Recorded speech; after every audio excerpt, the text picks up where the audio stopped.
My name is Laura Kastner. I am owner and director for Tenacious Traveler Tours and Adventures. My goal with the company was really to set up opportunities for people to really engage in the places that they visit. Travel is so important because I really think it opens your eyes to the way that other people live. It helps you to gain a better understanding of yourself, the world around you. It gives you appreciation for what you have at home. For me, over the years, it's really helped me to be able to connect with people around the world. You know, I'm very conscientious now when I go overseas, not to stand out like a tourist, to try to blend in, to try to learn the customs, the languages, and to be respectful. One of the biggest things I really recommend is once you've selected your destination and you've booked those tickets, read, explore the destination that you're heading to before you go. Learn about the culture, learn about the customs. Orient yourself to the city using a map before you go. You'll still use a map when you're there, but of course you don't want to have the map out in the big public squares. But really orienting yourself to a city before you go helps to cut down on that somewhat. Really be respectful of the local culture. Things are not always the same as they are here in the United States and other countries, other cultures.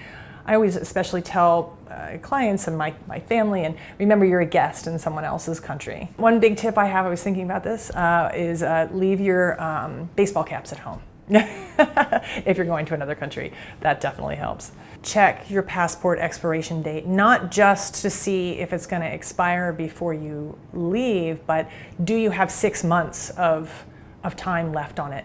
Because a lot of countries, they won't even let you on the plane at the airport if you don't have that 6 months. So that's really, really important to remember. Be alert when you're traveling, knowing where you're going when you go out, have a destination, always keep a map in your pocket. Listen to the locals where you're going. They know the area better than anybody, and they know the places you should and shouldn't go, whether you can be out at night. Pay attention to them. They know which taxis to take and which taxis not to take. Don't take expensive items with you. Leave your expensive jewelry at home.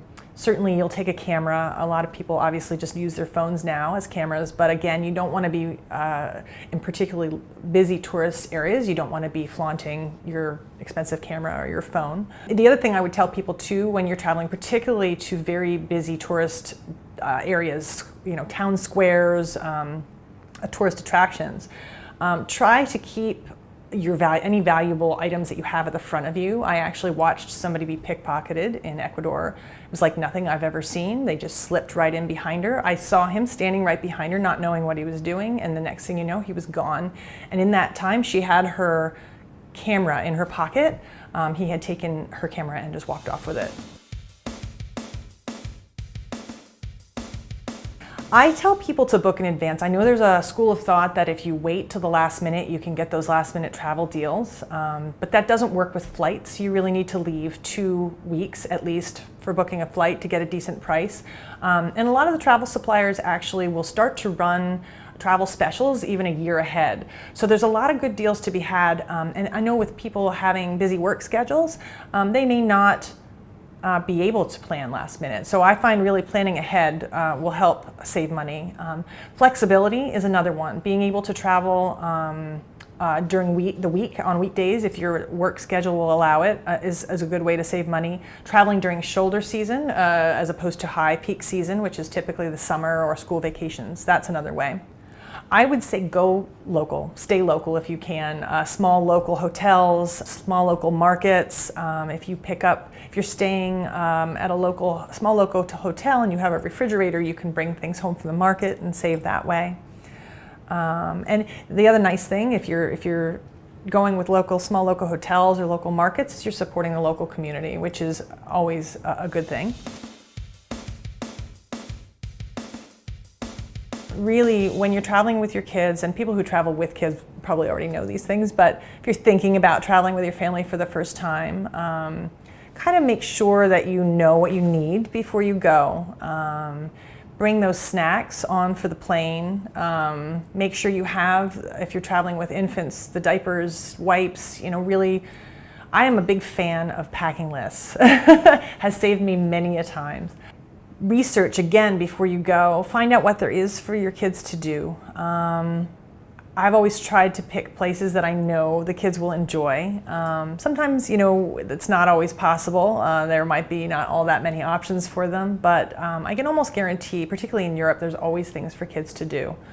There's a lot of places also that offer free entry for kids. A lot of good kids programs when you're traveling. I really do think once you travel with your kids too, I really highly recommend it. It's cheaper to travel when they're younger, and it gets them used to traveling. Because we've traveled so much, my husband and I, as a couple, I think when we had kids, it was very important to us to continue to travel and to impart that to our kids. And so, like I said, I got them passports when they were 6 months old. I love traveling. I love the opportunities that it gives me and my family now to really explore the world.